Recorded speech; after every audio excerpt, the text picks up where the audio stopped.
আসসালামু আলাইকুম viewers, welcome back to my channel. Hopefully আপনারা সবাই ভালো আছেন। আজকে আমি আপনাদের মাঝে নতুন একটি রেসিপি নিয়ে চলে এসেছি। বিভিন্ন অঞ্চলের মানুষ এই খাবারটিকে বিভিন্ন নামে চেনে, তবে খাবারটি খেতে কিন্তু খুবই সুস্বাদু এবং আমাদের শরীরের জন্য অনেক উপকারী।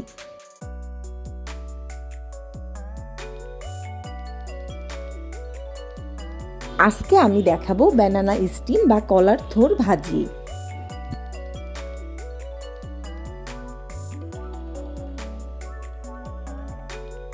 কলার প্রত্যেকটা অংশই প্রচুর পরিমাণে আয়রন সমৃদ্ধ। এটি আমাদের শরীরের জন্য কিন্তু অনেক উপকারী। আমার বাসায় হওয়া একটি কলা গাছ থেকে আমি এভাবে কলার থোড় সংগ্রহ করে নিচ্ছি। কলার গাছকে প্রথমে কেটে এর ভেতর থেকে ফালি করে এই থোড়টিকে বের করে নিতে হয়। আমি এই থোড়টিকে আজকে ভাজি করে দেখাবো। প্রথমে আমি কলার থোড়টিকে ভাপ দিয়ে নিব। এটিকে আমরা ডিরেক্টও ভাজি করতে পারতাম, কিন্তু আজকে আমি প্রথমে ভাপ দিয়ে ভাজি করে নিব। এখানে আমি অল্প পরিমাণ কলার থোড়কে ভাজি করে কেটে নিয়েছি। ভাজি করবার ক্ষেত্রে এটি মিহি করে কুচি করলেই কিন্তু ভাজিটি বেশি টেস্টি হয়।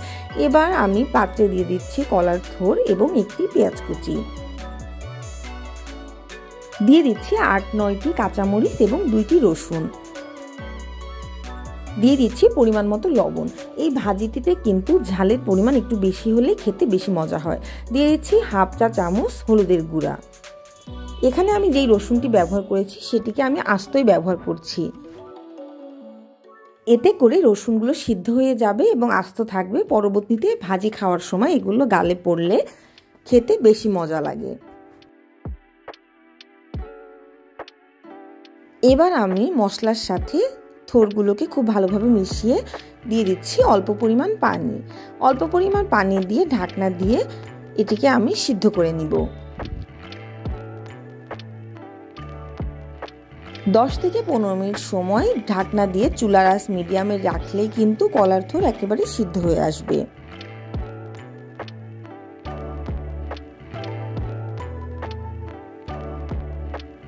আপনারা যারা এখনও আমার চ্যানেলটিকে সাবস্ক্রাইব করেননি অবশ্যই সাবস্ক্রাইব করবেন, ফ্রেন্ডস অ্যান্ড ফ্যামিলির সাথে শেয়ার করবেন, লাইক করবেন এবং আমার রেসিপিগুলো আপনাদের কেমন লাগে সেগুলো কিন্তু কমেন্ট বক্সে জানাতে ভুলবেন না। আমি এবার ঢাকনা তুলে থোড়গুলোকে আরও ভালোভাবে নেড়ে দিচ্ছি। এগুলো প্রায় সিদ্ধ হয়ে এসছে। এবার এগুলোকে আমি ভাজি করে নিব।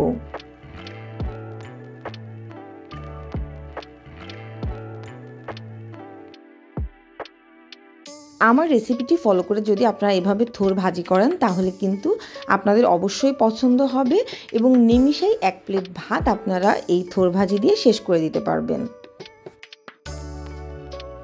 থোড়গুলো প্রায় সিদ্ধ হয়ে এসছে। এবার আমি খুন্তি দিয়ে আরেকটু নেড়ে চুলার উপর হালকা রেখে চুলা থেকে নামিয়ে নিয়েছি। এবার আমি একটি পাত্র বসিয়ে দিয়েছি। পাত্র গরম করে এর মধ্যে দিয়ে দিয়েছি 1 কাপ পরিমাণ সয়াবিন তেল।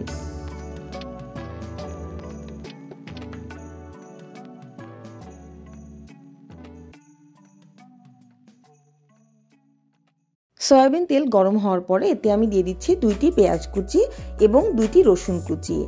এই ভাজির ক্ষেত্রে রসুনের পরিমাণ একটু বেশি ব্যবহার করলে কিন্তু ভাজিটির টেস্ট অনেকটাই বেশি আসে।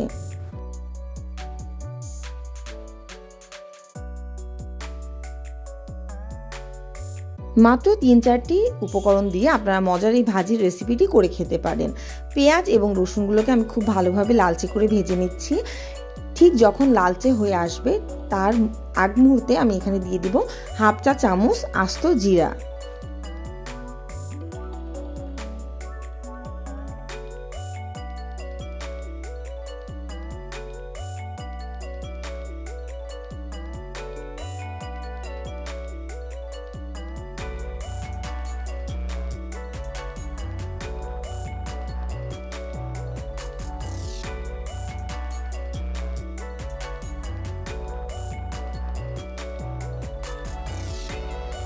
জিরা দিয়ে পেঁয়াজ রসুনের সাথে আমি খুব ভালোভাবে ভেজে নিচ্ছি। অবশ্যই আপনারা খেয়াল রাখবেন জিরা যেন কাঁচা না থাকে। জিরা যদি কাঁচা থাকে তাহলে কিন্তু ভাজিতে কাঁচা কাঁচা গন্ধ আসবে। এজন্য জিরাটিও যেন খুব ভালোভাবে ভাজা হয়ে যায় সেটি আপনারা অবশ্যই কনফার্ম করবেন। পেঁয়াজ রসুন এবং জিরা যখন খুব ভালোভাবে ভাজা হয়ে যাবে, জিরার কাঁচা গন্ধ চলে যাবে, ঠিক সেই মুহূর্তে আমি এর মধ্যে দিয়ে দিব সিদ্ধ করে রাখা কলার থোড়গুলো।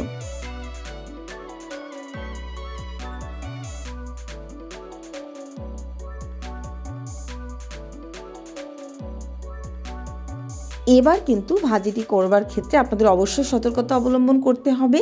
মিডিয়াম আঁচে অনবরত নেড়ে আপনাদের ভাজিটি করে নিতে হবে। আপনাদের ভাজি করবার সময় কিন্তু অবশ্যই একটু যত্ন সহকারে করতে হবে। যতক্ষণ না ভাজিটি হয়ে এর ভেতর থেকে তেল ভেসে উঠবে ততক্ষণ খুন্তি দিয়ে ভাজিটিকে নাড়তে হবে।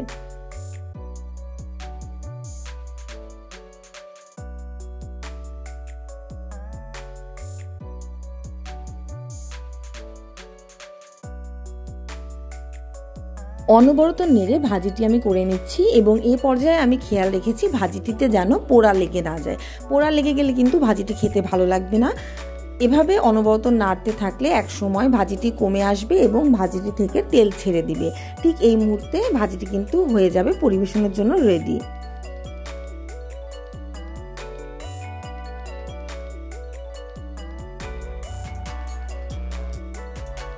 ভাজিটিকে এবার আমি পাত্রে তুলে নিচ্ছি।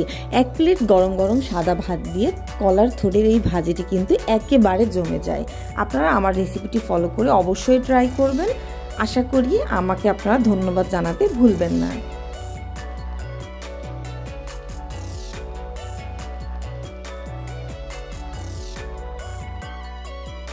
আপনাদের মূল্যবান কমেন্টসগুলো আমাকে জানাতে ভুলবেন না। আপনাদের মূল্যবান কমেন্টসে কিন্তু আমাকে নতুন নতুন ভিডিও দিতে অনুপ্রেরণা যোগায়। Thanks for watching my video.